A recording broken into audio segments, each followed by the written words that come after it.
A testosterona, ela encurta esse período refratário relativo. Ela torna mais fácil você ativar a sua agressividade, só que você já tinha que ter ela. Eu posso dizer porque eu já usei. Você se sente mais confiante pra qualquer coisa. Parece que você tá com mais energia, com mais poder mesmo. Então você tem esse ímpeto assim de alfa mesmo. Uma coisa que aconteceu comigo, quando eu comecei a fazer musculação, eu olhava e falava, nunca vou tomar hormônio na minha vida, não tenho interesse nisso e tal. E eu fiquei treinando quase 5 anos sem nada. Dieta, treino, dieta, treino, dieta, treino, dieta, treino. Mas de tanto estar imergido no meio, de tanto consumir fisiculturismo, eu comecei assim, eu estudei muito o que tinha pra estudar, de dieta, de treino, de suplemento. Aí eu falei, preciso estudar uma coisa nova. Tipo, tava meio entediado. Comecei a estudar hormônio, mas só a título de curiosidade. Cara, não faça isso. Não faça. Começou a botar informação pra dentro da cabeça. Aí você vai vendo que não era aquilo que você achava que era, é mais seguro do que a gente imagina e tal. E aí você ganha confiança e fala, dá pra tomar isso aí. E aí eu tomei. Entendeu? E aí quando você toma, você gosta muito. Porque é igual um cara que gosta de carro dirigir uma Ferrari. Entendeu? Fica mais difícil voltar pro... Como é que é? O treino você pega mais carga, cansa menos? Assim, você pensa assim, você vai usar uma testosterona, sei lá, 5 vezes maior do que de homem. Então, em tese, são 5 homens dentro de um, em termos de testosterona. Aí o cara que gosta de treinar, gosta de fazer força, gosta de levantar peso, gosta de ver pump, que é o enchimento de sangue dentro do músculo durante o treino. Tudo isso fica potencializado. Então, quando às vezes eu atendo algum paciente, algum aluno, ele pega e fala assim, pô, tô pensando em fazer o primeiro ciclo. Eu falei, você tem ciência que você pode ficar refém disso pro resto da vida? Ele fala, não, mas por quê? Eu não vou voltar a produzir testosterona? Eu falei, não, você vai, mas você não vai querer. Lógico, é igual assim, você gosta de carro? Tá, gosto. Tá, ó, você dirige hoje um carrinho de rolemã. Agora eu vou te dar uma Lamborghini Aventador. Vamos voltar pro carrinho de rolemã? Você fala, não. Como é que eu posso acelerar esse negócio aqui de um jeito que eu não vou morrer? Porque a pergunta do pessoal quando vai tomar hormônio é isso. Não é parar. É assim, como é que eu posso tomar minimizando os danos? Ou seja, eu sei que eu vou ter dano, mas eu tô disposto a isso. Dano tem, né, Lê? Tem. Sempre tem, né? Dose suprafisiológica, sim. Não tem como você mexer num eixo assim e não ter algum... Colesterol, hematócrito, coração, que é o pior ponto. Não tem como. Alguma coisa você vai danificar do seu corpo. Agora, um atleta fica de olho nisso. É que um atleta... Quanto que chega uma testosterona de um Open? Ó, a gente tá falando aqui de homens de 200 a 800, tá? Quando você vai fazer um ciclo, assim, uma coisa mais tranquila, entre aspas, né? Lógico, é suprafisiológico. Você fala às vezes de 3 mil, 4 mil de testosterona. Mas eu já vi Open de 25 mil de testosterona. Over 9,000. E assim, a galera do fisiculturismo. Não, e 25 mil mais. Tipo assim, não faz pega. Leitura acima. Tá, cara, mas o cara assim vai morrer. Estourou o velocímetro. 2 semanas o cara tá morto. Então, mas você tem genética de aguentar hormônios. Não tem cara que, tipo, fuma a vida inteira e demora pra ter problema no pulmão? E tem cara que tem antes. Cara, então, 25 mil, velho. Lógico que ele não fica assim o ano inteiro, né? Ele Sim, fica um período, daqui a pouco ele desce. Normalmente faz oscilações porque realmente o corpo não aguenta. Se ele ficar em 25 dieta, ele adoece. Então ele faz um período alto, que a gente chama de blast, e um período baixo, que chama de cruise. Mas ele não para de usar nunca. Ele só alterna entre doses altas e doses bem baixinhas, quase próximo do fisiológico, pra recuperar a saúde e depois voltar de novo. Então essa que é a ideia da construção. E o humor do cara não vai pro saco quando desce pro vale, assim? Não, no alto, no baixo, tudo, né? Porque pensa assim, ó, o cara vem normal. Daqui a pouco a texto dele, lógico que ele não vai de 0 a 25 mil, né? E ali 25 mil foi um exemplo, né, exagerado. Sim, tá louco. Né? Ali é um caso que a gente conta e fala, louco, existe isso, né? Então, sei lá, o cara vai pra 8 mil, 6 mil. Então, assim, na subida, normalmente, o que a gente observa na prática, tá? Na subida o cara se sente bem. Então ele fica mais adrenérgico, mais ligado. Às vezes ele prejudica um pouco o sono, mas ele não sente indisposição. Ele dorme 4, 5 horas e acorda pilhado. Ok, quando chega lá em cima que atinge um pico e começa a estabilizar, aí começa a dar ruim. O cara começa a ficar ansioso, começa a ficar mal. E na descida é um inferno, porque a descida o corpo entende muito alto e baixo. Então quando vem a descida, o cara se sente muito pra baixo. Por exemplo, é bem legal falar isso. Vamos supor, eu tenho, vou chutar aqui um valor, tá? Eu tenho 500 de testosterona. Só que se eu venho de 250, eu sinto uma libido boa do caramba. Se eu venho de 1000, eu sinto uma queda na libido. E os dois são 500. Ah, olha só. Então, depende do ponto relativo. Depende, o corpo entende alto e baixo. Por exemplo, eu já atendi cara que, olha, tava fazendo o protocolo Blast Cruise, né? Então, dose alta. Depois ele mantinha só uma testosterona próximo de um valor fisiológico. Só pra não parar totalmente. E não era atleta nem nada. Ele falava, tô com libido baixa. O texto do cara 1.500, que é um valor suprafisiológico já. Mas por quê? Porque ele veio de 5 mil. Então você tem vários mecanismos, tanto de dopamina, dessas coisas, quanto, por exemplo, o mecanismo que você consegue ler mais fácil. A gente tem uma molécula que chama SHBG. E essa molécula, ela se liga na testosterona e não deixa ela útil. É como se ela colocasse um casulo dentro da testosterona. Então aquela testosterona não faz músculo, não dá libido, não faz nada. Por isso que a gente tem a testosterona total e a testosterona livre. Tem as duas. Quando você sobe no seu nível de testosterona, o seu corpo automaticamente sobe o SHBG. E aí você começa a enclausurar essa testosterona. Ok. Só que quando você baixa a testosterona, o SHBG não baixa junto. Demora. Então o cara tem tipo uma testo baixa e um SHBG alto pra cacete. Tem um delay, assim. Mas esse em excesso dá algum prejuízo? O SHBG não. Ele só fica inutilizando a testosterona. Como se tivesse muito. Eu tenho 5 mil. Mecanismo de regulação do corpo. Eu tenho 5 mil, mas eu tenho 1000 ligada. Beleza. Aí o cara desce pra 1000 de testo, ele tem 1000 ligada. Ele se ferrou, entendeu? Aí até baixar, vai, às vezes demora 2 meses. O cara com a testo alta fica com a libido ruim. Entendi.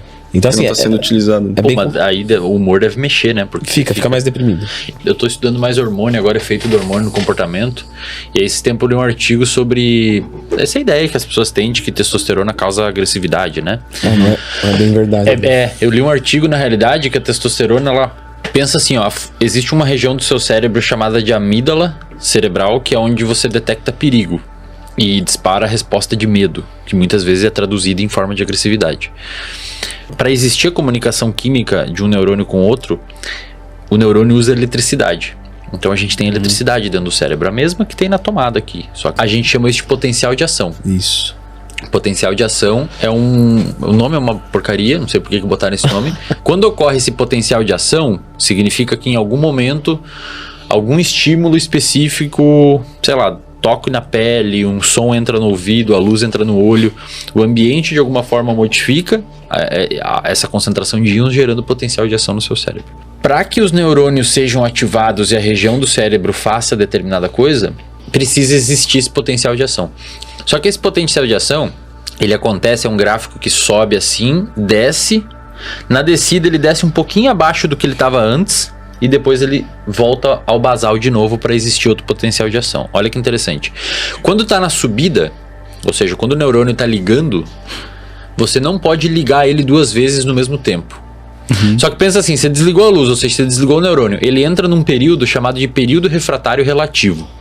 O que é o período refratário relativo? Tipo, você desligou a luz. Então o interruptor da luz ele fica meio travado por uns milissegundos e depois ele volta a ser liberado para você ligar com facilidade. A testosterona na amígdala, ela encurta esse período refratário relativo. Ou seja, basicamente o que ela faz? Ela torna mais fácil você ativar a sua agressividade, só que você já tinha que ter ela. É tipo uma arma que recarrega mais rápido, sei lá. Só que, O tipo pavio assim, fica mais curto. ela é exato. Mas pavio. aí o pavio só fica mais curto se você tem um pavio curto. Isso. Se você é um cara de boa, velho, não vai causar, ela não vai deixar você agressivo, ela vai apenas talvez manifestar uma agressividade que você já tinha. Cara, mas tu tomar... E olha que interessante. Pegaram pessoas, os caras deram... eu não lembro se eles colocaram alguma coisa dérmica ou acho que foi intranasal. Pra ver os efeitos da testosterona no comportamento. E levaram a galera a comprar carro. Eles perceberam... carro ou roupas, uma coisa assim, acho que foi carro.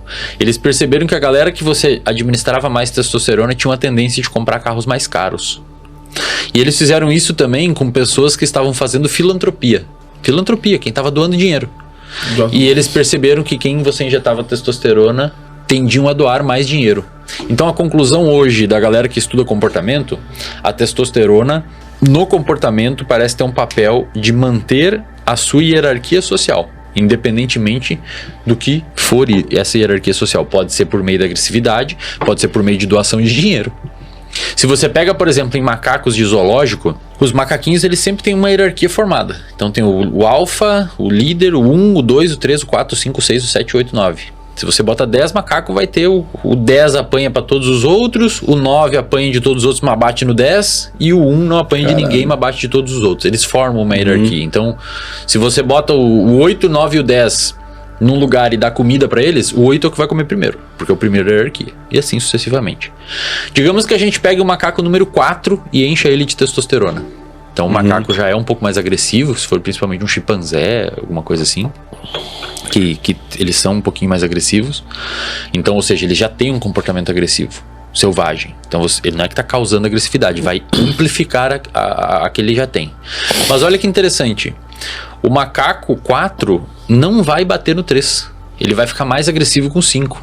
Então não tá gerando uma agressividade desproporcional ao que já existia. Entendeu o que eu quis dizer? Só potencializa o que Só já tá potencializa o que já tem. Ele vai ficar mais agressivo com o número 5, mas ele não vai ficar agressivo com o número 3. Porque ele Mas já ele- era agressivo com o Mas 5. ele não vai ter essa busca de aumentar a hierarquia, Não, que nem nos ele humanos. vai ter a busca de manter ali, cara. Ele vai Tá. tentar segurar aquilo, mas ele não vai causar uma agressividade desproporcional ao que já existe. Só vai amplificar uma coisa que já tem. Então a galera que toma hormônio e eventualmente fica agressivo, provavelmente o cara já era um pouco mais agressivo. O uso da testosterona é o seguinte, eu posso dizer porque eu já usei. Você se sente mais confiante pra qualquer coisa. Parece que você tá com mais energia, com mais poder mesmo. Então o cara se sente confiante de comprar um carro. Ele fala, eu trabalho mais, eu consigo. Então você tem esse ímpeto assim de alfa mesmo. Acho que você deve sentir também que você tem, mais capacidade de realização de trabalho, né? Total. Por isso que eu falo. Quando um aluno me fala, eu tô pensando em usar. Você tem ciência que você pode ficar refém disso pro resto da vida? E não é que nem uma fisiologicamente. droga, né, cara? Porque hoje o cara usa, volta a ser o que era tranquilamente. Só que você vai querer. Esse é que é o ponto. Aí fala, não, tudo bem, eu faço. Faz. Só que aí dá 2, 3 meses o cara fala, não posso fazer outro? Então você entende? Não fica em um só. Cara. Mesmo o cara que fala, não, eu não uso direto. Sim, mas você tem vontade de usar direto. Porque o cara termina, faz uns exames, tô bem, posso fazer de novo? Tem Então, essa eu pilha. acho muito mais interessante, né? Eu e tem outros treinadores que concordam com isso também. Ao invés do cara vir e usar uma dose grande, 5 mil. aí ele ferra bastante a saúde dele, porque a dose é alta. Aí depois no final ele tem perda, porque você volta pro natural. E aí depois o cara quer fazer de novo. Às vezes é melhor o cara usar realmente uma dose constante e baixa, onde ele vai construindo aos poucos e vai mantendo aquilo. Até porque é muito frustrante. Deixa tipo no 800, 1000, sei lá. Que seja assim, deixa no 1500, um exemplo, por um tempo. E depois você volta pra 800, você não volta pro natural. Você faz uma reposição. Talvez seja mais inteligente, porque você agride menos a saúde. Porque tem que pensar o seguinte, vamos supor, eu ganhei 10 quilos de músculo, tô chutando, ganhei 10. Tá, aí eu perdi 3. 7 é bom, só que 7 vindo de 10 é ruim. Vindo de 0 é ótimo. Então assim, o cara já olha e fala, já fui maior do que isso. Então ele vai querer usar de novo. Só que pra usar de novo, ele vai usar uma dose pra recuperar os 3 e ganhar mais 2, porque ele não vai ganhar mais 10 agora. Ou seja, ele gasta muita saúde pra recuperar o que ele perdeu e ganha mais um pouquinho. Aí ele perde, agora ele tava então com 12 na conta, ele desce pra 9. Aí ele gasta de novo pra chegar em 12. Então assim, às vezes o corpo vai ficar muito mais desgastante, ele vai se frustrar muito mais. Agora o cara que vai lá, usa uma dose pequenininha, em vez de ganhar 10, ele ganha 3. Mas ele continua evoluindo. 3,5. 4. Então assim, ele nunca experimentou o 10. Talvez pra esse cara seja melhor, tanto pra saúde quanto pra cabeça. Cara, tem um canal, velho, chamado Motivadores de Sucesso. É os meus cortes lá, cara. O cara bota umas thumb que viraliza. Bota aí, pessoal, no Google depois. Motivadores de Sucesso.